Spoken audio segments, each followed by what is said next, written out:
Welcome back, everyone. Ready for another deep dive. Today, we're tackling depression treatment and management. Ooh, that's a big one. It is. It affects so many people, but figuring out the right treatment, it can feel impossible. Luckily, we've got some great sources to guide us. We're looking at the Better Health Channel, NHS Inform, John Hopkins Medicine, even some personal stories from a Reddit thread on depression recovery. Yeah. Oh, and of course, the Mayo Clinic. You know, prepping for this, I was surprised by how much I didn't know. Yeah, depression is one of those things people oversimplify. They just say, oh, you're feeling sad. But it's way more than that. Right. Not just a bad day, it's a real condition. All our sources emphasized how much can impact your life. Work, relationships, just getting through the day. And the symptoms, not always what you'd expect. Definitely not. It's not just feeling down. You've got irritability, anger, can't concentrate, just exhausted all the time. John Hopkins actually listed like over 50 symptoms. And it can be physical too. Aches, pains, digestive problems. Better Health Channel even mentioned workaholism. Workaholism. Yeah, Isn't that just like being really dedicated to your job? sometimes. But for some people, it's how they avoid dealing with stuff. It's a distraction, almost like self-medicating. The key is it fulfilling or just numbing yourself out? Makes you think twice about how things look on the surface, huh? Someone might seem fine, but underneath. And the physical stuff like back pain or sleep problems, not just random, could be tied to depression too. It's all connected. Exactly. Those physical symptoms, they can be the first clue something's off, or they can make existing depression worse. Vicious cycle. It all adds up to something serious. NHS Inform even linked it to suicide attempts, which is, well, it's a wake-up call that getting help isn't optional. Absolutely. And before we jump into treatments, it's important to know depression isn't caused by just one thing. It's a whole bunch of factors. Right, that downward spiral NHS Inform talked about. Yeah, one problem triggers another, then another, and it all snowballs. It's hard to stop. So what starts that snowball rolling? Stressful life events, right? Job loss, breakups, even having a baby. Big changes can do it, for sure. Good or bad, they're stressful, especially if you try to handle it all alone. And sometimes there's a medical condition involved, like thyroid issues or even a past head injury. So it's not always just in your head, like some people say. There can be actual physical reason. Exactly. And then there's substance use, like alcohol or cannabis. NHS Inform pointed out those can actually make depression worse. It's complicated, never just one simple answer. So where do you even start with treatment? There's just so much out there. You're right, there are a lot of options, but Yeah. that's good, right? It's like having a whole toolkit to choose from. Our sources generally group them into a few main areas: self-care, reaching out for support, talking therapies, and medication. Okay, let's start with self-care. What does that actually look like? Think of it as making positive changes to your life, things that help you manage symptoms and feel better overall. Not a cure-all, but a good foundation. Better Health Channel had some great tips, like doing things you enjoy, even if you're not feeling it. That's the hard part, right? When depression hits, even getting out of bed is tough. How do you force yourself to do things? They said, make a list of things you used to love, even tiny things. Plan one each day, even for just a few minutes. Afterward, think about how you felt. Even a little bit of enjoyment can make a difference. It's like tricking your brain into feeling better. I love that. Mm. But what about when you're just irritable? Yeah, that's tough. They suggested talking to people you trust about how you're feeling and taking time to calm down when you feel that anger coming on. Maybe some deep breathing or meditation. So it's about being proactive, seeing those triggers and having healthy ways to deal with them. Exactly. But self-care works best when you combine it with reaching out to others. Depression loves isolation, so connecting with your support network is key. It makes sense. But opening up can be so hard, especially for guys. There's this pressure to be strong and silent, which I think makes things worse. The Heads Up Guys source really hit on that. They said it's crucial for men to challenge that stereotype and reach out to friends and family. They even said men might be surprised by how positive the response is. I think so many guys are scared of judgment, of seeming weak, Mhm.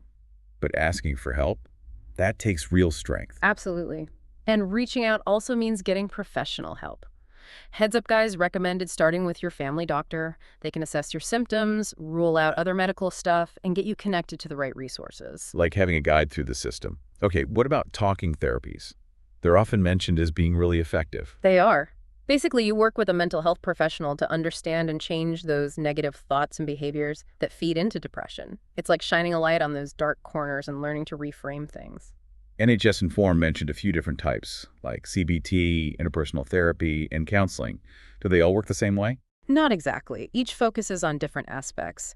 CBT is about changing those negative thoughts and learning coping skills. Very practical and action-oriented.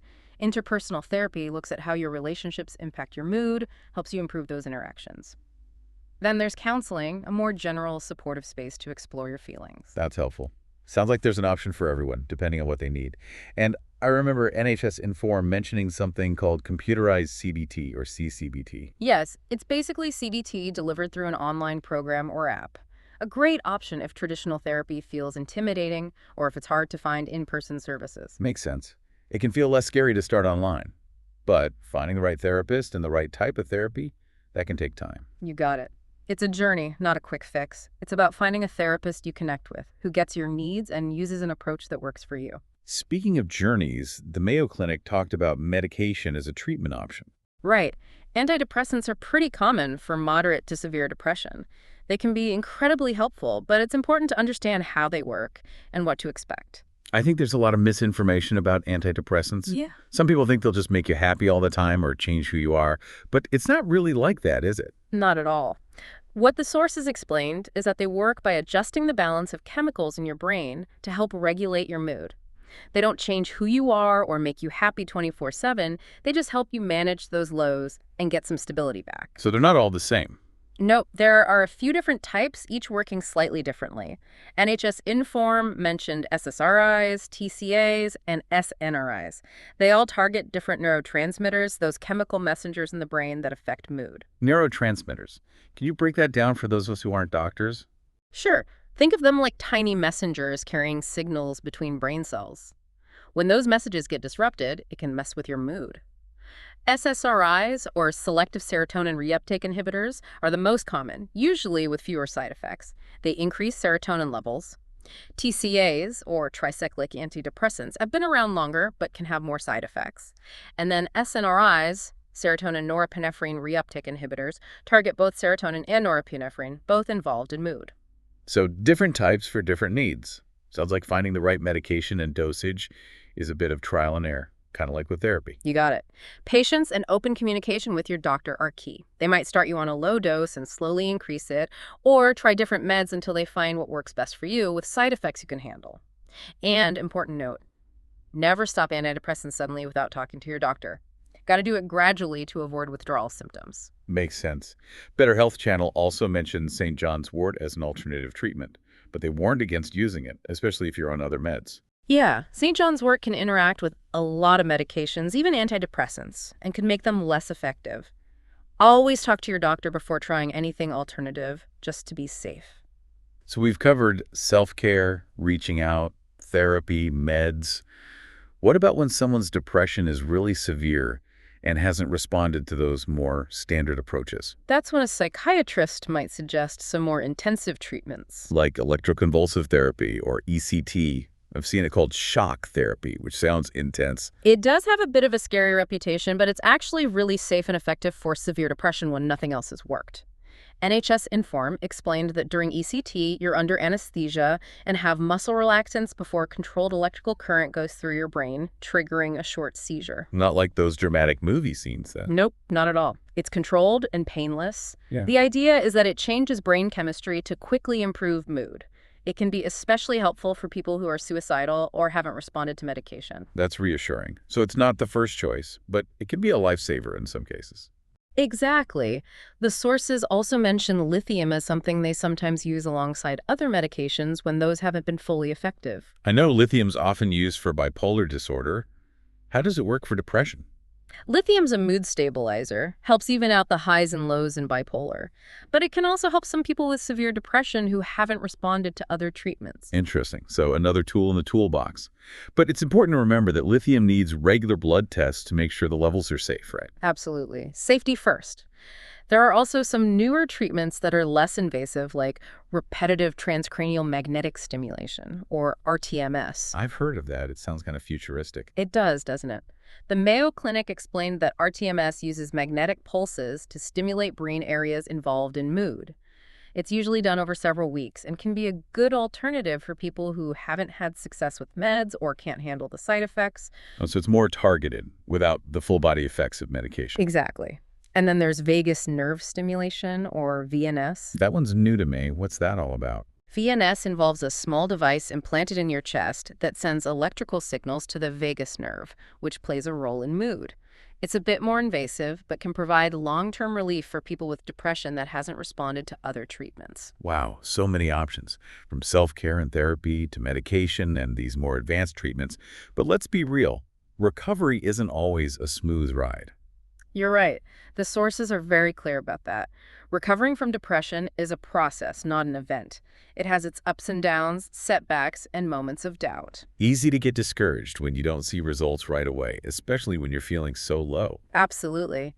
That's where being patient and hopeful comes in. Heads Up guys really stress self-compassion during those tough times. Be kind to yourself, you're doing your best, and it's okay to ask for help. Tracking your progress, even in small ways, can be helpful too, right? Mm. Maybe through journaling, using a depression screening tool, or just noticing those little shifts in how you feel. It's about celebrating those small wins and seeing how far you've come. Remember those inspiring stories from Heads Up guys? People who beat depression. It's a powerful reminder that recovery is possible even when it feels impossible. Absolutely. And while patience is key, you also got to be proactive. There are going to be roadblocks. For sure. Heads Up guys talked about common ones like being afraid to reach out, those long wait lists for mental health care, and that frustration when things take time. They had good advice, though, emphasizing self-compassion, leaning on your support system, and remembering that healing takes time. So even though it's tough, there's hope, and you can overcome those obstacles. Exactly. One of the biggest takeaways from all these sources is that seeking help doesn't mean you're weak. It actually shows strength. It means you're committed to your well-being and ready to get better. Which brings us to staying patient and hopeful even when you hit those bumps. Totally. Trusting the process, knowing you're not alone, and believing that better days are coming. It's easy to lose sight of hope when you're in the thick of it.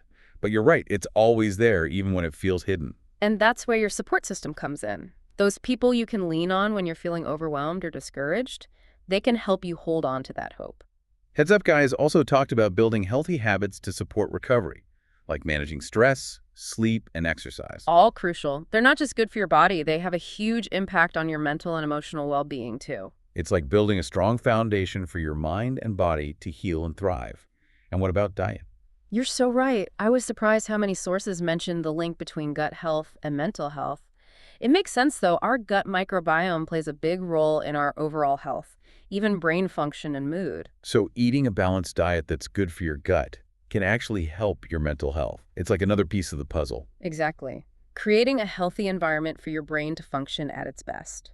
And speaking of different pieces, NHS Inform highlighted how depression can show up differently in men and women. Men are often less likely to seek help and might turn to drugs or alcohol to cope. That's a really important point. Societal expectations and the stigma around men's mental health can be huge barriers.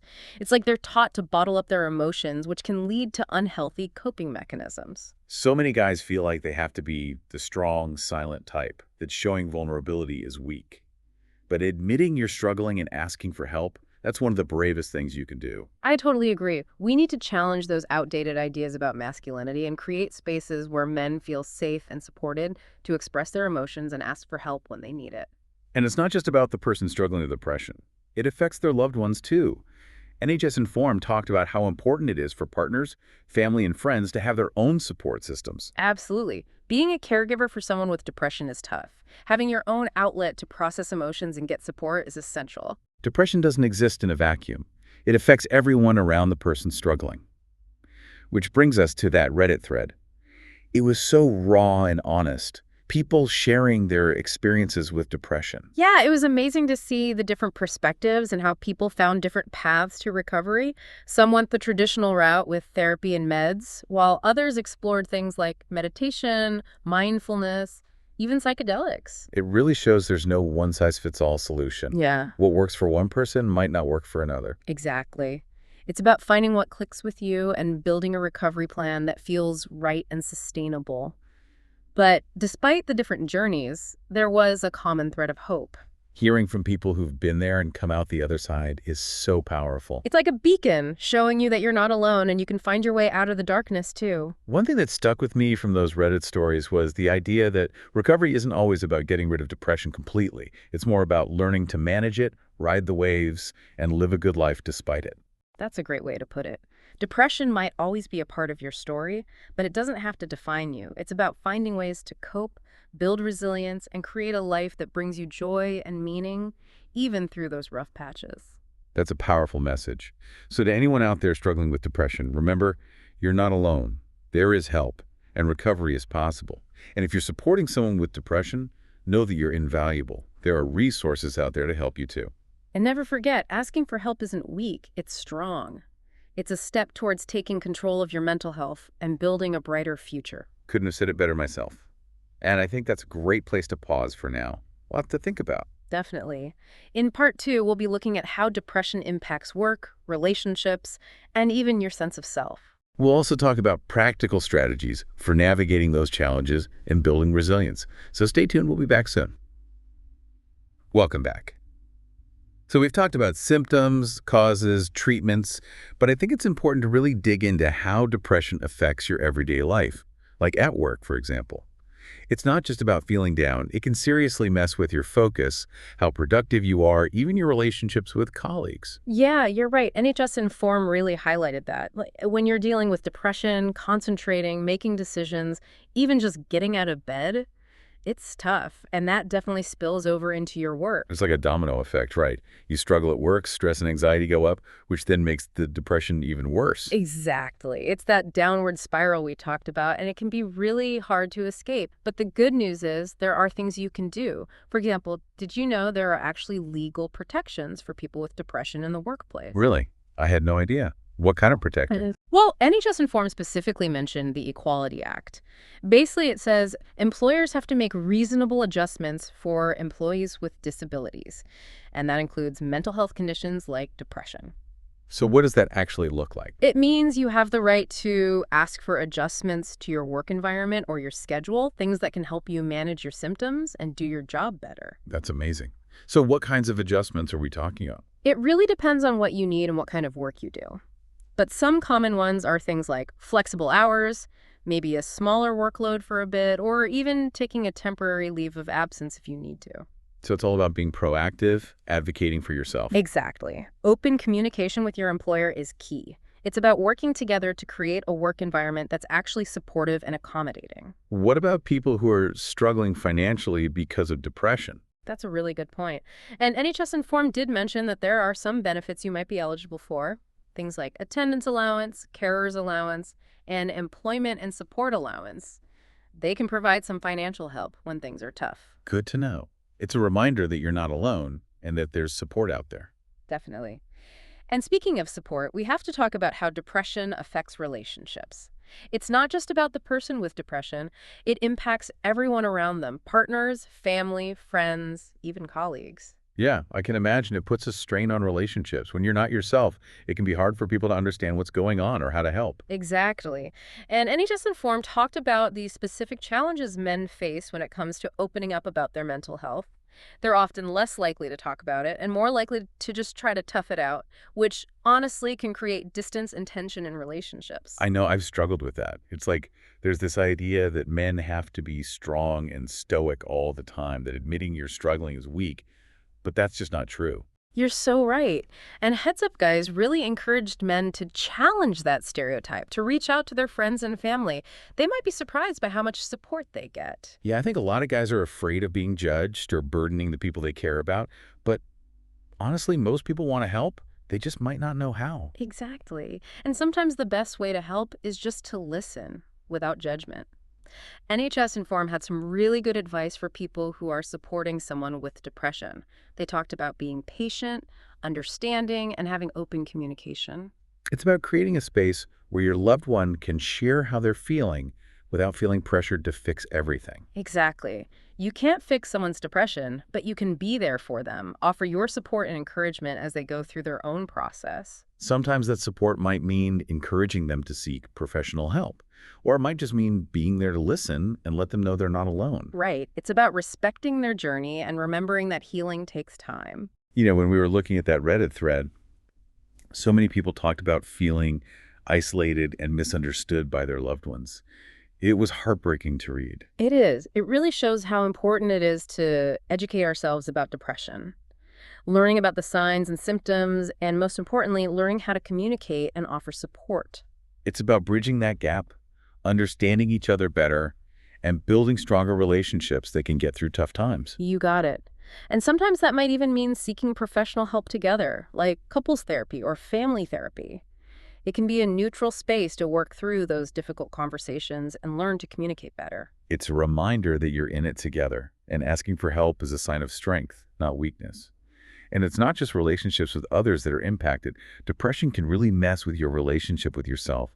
It can hurt your self-esteem and make it hard to remember who you are outside of the depression. You're absolutely right. NHS Inform talked about how depression can lead to feeling like you're not good enough, not worthy, not interested in things you used to love. It's like it throws a shadow over everything, makes it hard to see your own light. Like you lose your spark, that sense of purpose and who you are. That's exactly what the recovery process is all about. It's about rediscovering those parts of yourself, the things that make you unique and bring you joy. So where do you even begin to reclaim those parts of yourself? Heads Up Guys had a great suggestion. They said to treat yourself with the same kindness you'd offer a friend. Recognize that you deserve love and support, especially when you're struggling. I love that. It's easy to be hard on ourselves when we're down, but that's when we need self-compassion the most. Totally. It's also about challenging those negative thoughts that come with depression. The ones that tell you you're not good enough, you're not worthy. It's about replacing them with more positive, affirming thoughts. Like rewiring your brain to focus on what you're good at, not what you think you're bad at. Exactly. And doing things that nourish your soul, whether that's being in nature, connecting with people you care about, doing something creative, or getting back into hobbies you've missed. Finding things that make you feel alive again, that spark you had. Beautifully said. It's a journey, and it might take time. No quick fix. But every step you take towards finding yourself again is a win. It's easy to think there's a finish line, but maybe it's more about embracing the journey itself. I think you're right. Progress over perfection, right? And remember, you are not your depression. You are so much more than that. You have your own stories, talents, and passions. And those are worth fighting for. They're the light that'll lead you out of the darkness. You know, another thing to think about is that sometimes depression can be triggered by grief and loss. Makes sense.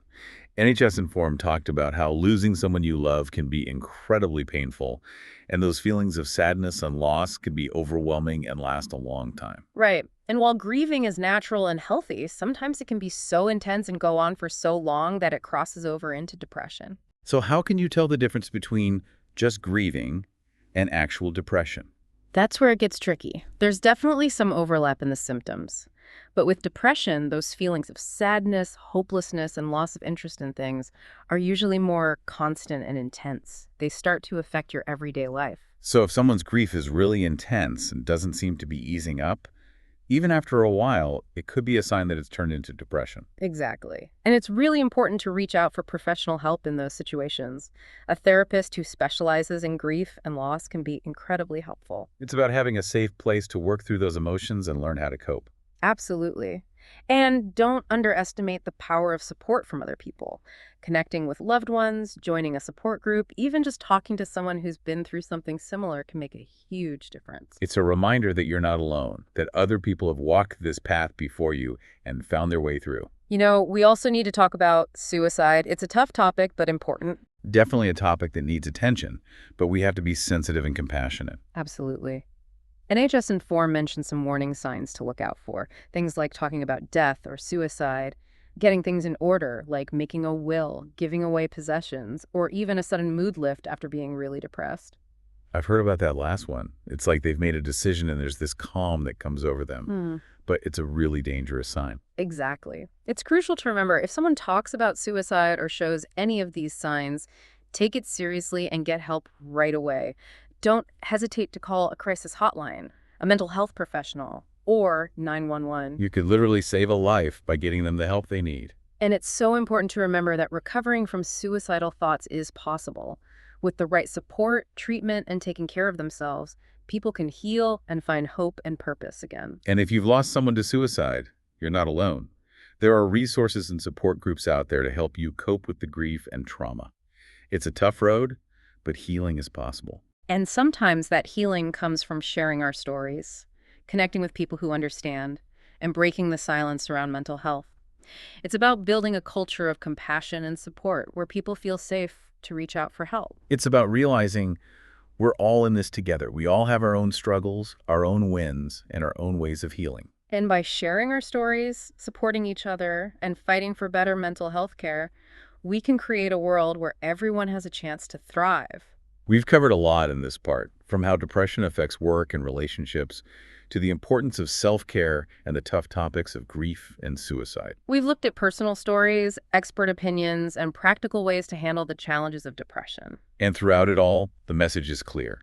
Recovery is possible, even when it feels impossible. But our exploration isn't over yet. There's still more to uncover. In part 3, we're going to go even deeper into some of the underlying aspects of depression, like genetics, brain chemistry, and even trauma. We'll also look at some alternative treatments you might not have heard of, like mindfulness, meditation, and even psychedelic-assisted therapy. Plus, more inspiring stories of resilience and hope. So stay tuned. Mm. We'll be back soon to wrap up this deep dive. Welcome back. We've explored a lot about depression, haven't we? From the symptoms and causes to the treatments. We have, but it's such a complex topic, there's always more to learn. In this last part, we're going to go a bit deeper. We'll look at things like genetics, brain chemistry, even trauma. Oh, those are big ones. And we'll also talk about some alternative treatment approaches that people might not be as familiar with. Exactly. Things like mindfulness, meditation, even psychedelic-assisted therapy. Plus, we'll share some more of those inspiring recovery stories from Reddit. I'm ready to dive in. One question I always hear is about genetics. If depression runs in your family, does that mean you're doomed to have it too? Yeah, that's a common worry. And our sources, especially NHS Inform, were clear that there is a genetic component to depression.